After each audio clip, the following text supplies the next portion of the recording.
श्री शिवाय नमस्तुभ्यम हर हर महादेव। एक लोटा जल समारेगा आपका कल, इसीलिए सभी लोगों को एक लोटा जल प्रत्येक दिन मंदिर जा करके एक लोटा जल शिवलिंग पर अवश्य समर्पित करें, क्योंकि पंडित जी अपनी हर एक कथा में कहते हैं कि एक लोटा जल समारेगा आपका कल, एक लोटा जल सारी समस्याओं का हल। इसीलिए हम सभी लोगों को एक लोटा जल प्रत्येक दिन मंदिर में जाकर के अवश्य चढ़ाना चाहिए। इससे आपकी सारी समस्याएं दूर रहती हैं और आपके ऊपर कोई संकट नहीं आता है। तो आपको प्रतिदिन एक लोटा जल अपने घर से ले जा कर के शिवलिंग पर अवश्य समर्पित करना चाहिए। और पंडित जी ये भी कहते हैं कि मंदिर में एक बाल्टी भी रखी होती है और जल भी रखा होता है, लेकिन आपको वो जल नहीं चढ़ाना है। अगर आप अपने घर से एक लोटा प्रतिदिन ले जाएंगे मंदिर में चढ़ाने के लिए जल, तो आपके घर से सारी बीमारियां और कष्ट संकट दूर रहते हैं। तो आपको मंदिर का जल नहीं चढ़ाना है, आपको अपने घर से ही एक लोटा जल प्रतिदिन ले जाकर चढ़ाना चाहिए। इससे बहुत ही जल्दी आपकी सारी समस्याएं दूर हो जाएंगी। तो आपको ये विशेष ध्यान रखना है कि अपने घर से ही एक लोटा जल ले जा कर के शिवलिंग पर समर्पित करना चाहिए।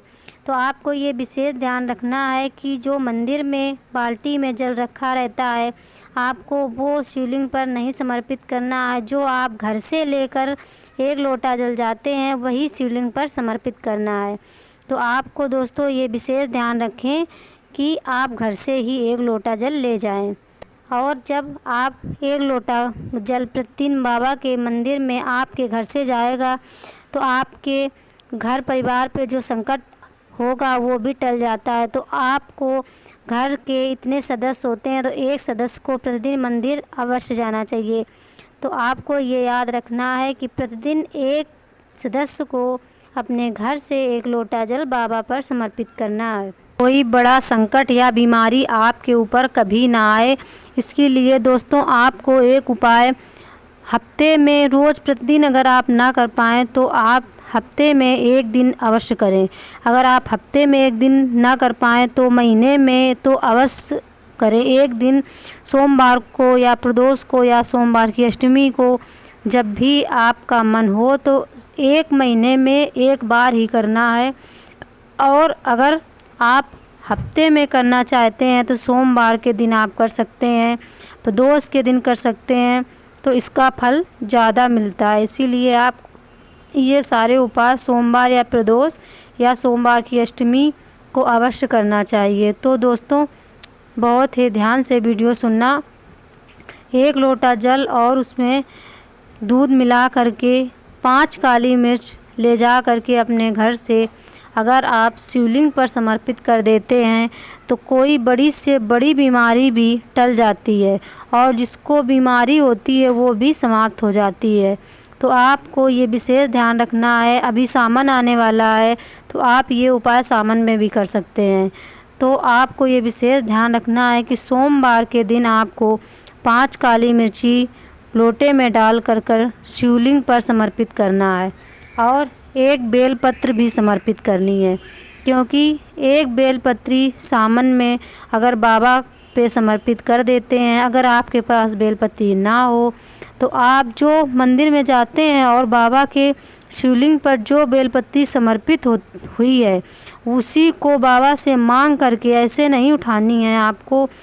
शिवलिंग पर जो बेलपत्री चढ़ी है वो बाबा से मांग करके आपको लेनी है और वही आप धुल दो और वही बाबा पर समर्पित कर दो, तो बाबा उसको स्वीकार कर लेते हैं। बाबा ऐसे भगवान है कि बाबा पे जो भी समर्पित हो, अगर आप धुल के समर्पित कर सकते हैं बेलपत्री तो बाबा वो भी स्वीकार कर लेते हैं। इसीलिए बाबा बहुत ही जल्दी प्रसन्न हो जाते हैं। लेकिन आप जो भी पूजा पाठ एक लोटा जल भी चढ़ाएं, एक बूंद जल भी चढ़ाएं बाबा के ऊपर, तो वो पूरी श्रद्धा भाव से चढ़ाएं। दिखावे के लिए आप बाबा की पूजा अर्चना मत करें, पूरी श्रद्धा भाव से करें।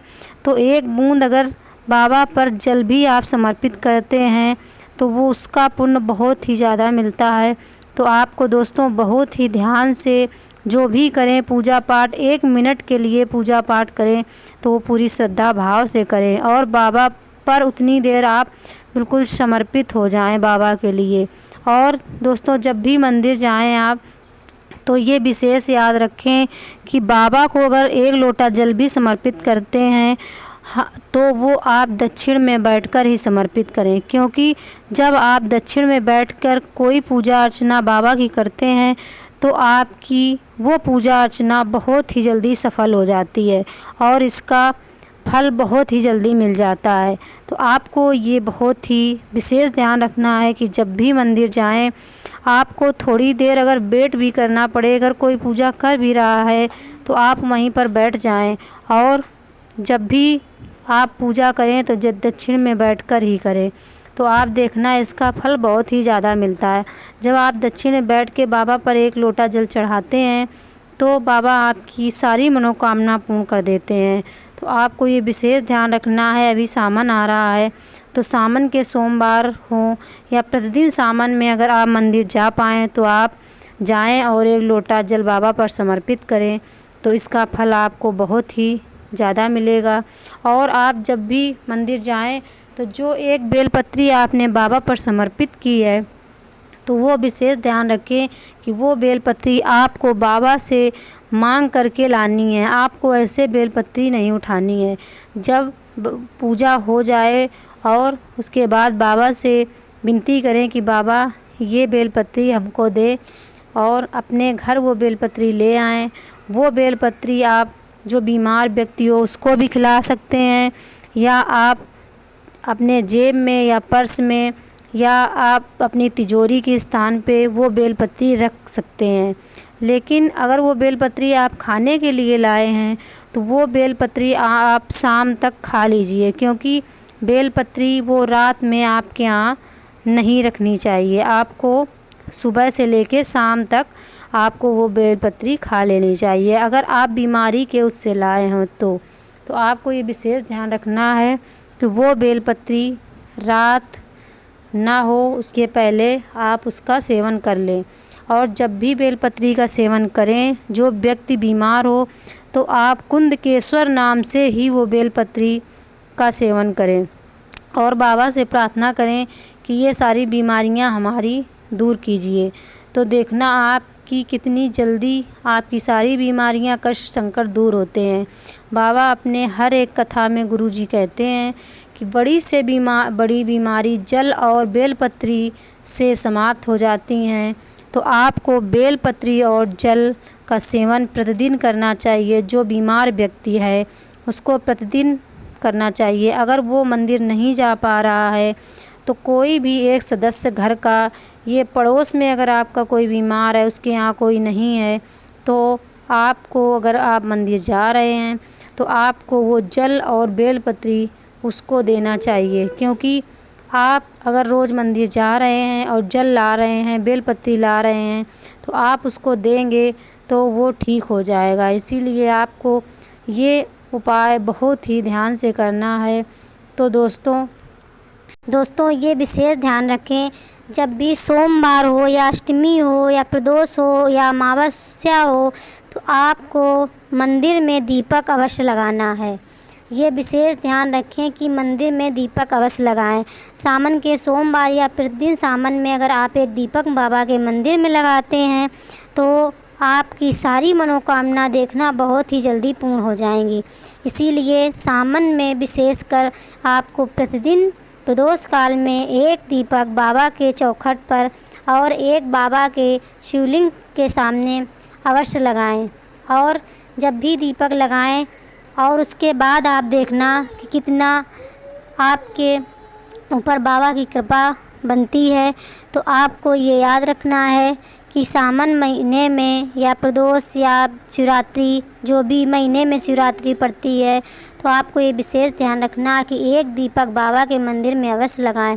वो दीपक आपको गोल बत्ती का ही होना चाहिए, क्योंकि जो लंबी बत्ती होती है वो जो माताएं होती हैं उनकी पूजा पाठ में लगती है। गोल बत्ती बाबा के पूजा पाठ में गोल बत्ती ही लगाई जाती है। तो ये विशेष ध्यान रखें कि गाय के घी से ही वो बत्ती और दीपक आप जलाएं और उस दीपक में आप थोड़ी सी काले तिल अवश्य डालें, क्योंकि काले तिल से आप की सारी बीमारियां और सारे कष्ट दूर होंगे और पापों का नाश होता है।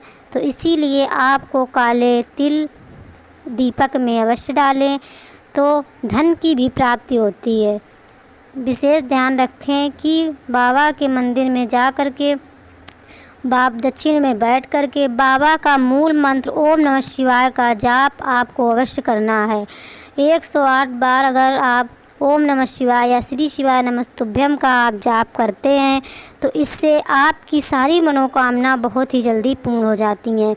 गुरुजी अपनी हर एक कथा में कहते हैं कि अपने जो भी बाबा का मूल मंत्र ओम नमः शिवाय श्री शिवाय नमस्तुभ्यम जो भी आपको अच्छा लगे वो आप 5 बार ही अगर कर लेते हैं तो आपकी सारी मनोकामना बाबा बहुत ही जल्दी पूर्ण कर देते हैं। और ये भी बहुत विशेष याद रखें कि जब भी मंदिर जाएं और ओम नमः शिवाय श्री शिवाय नमस्तुभ्यम का आप जाप करें, उसके बाद आप अपने मन की बात बाबा से अवश्य कहें, क्योंकि अगर आप बाबा से अपने मन की बात कहते हैं तो बाबा उसको बहुत ही जल्दी स्वीकार कर लेते हैं।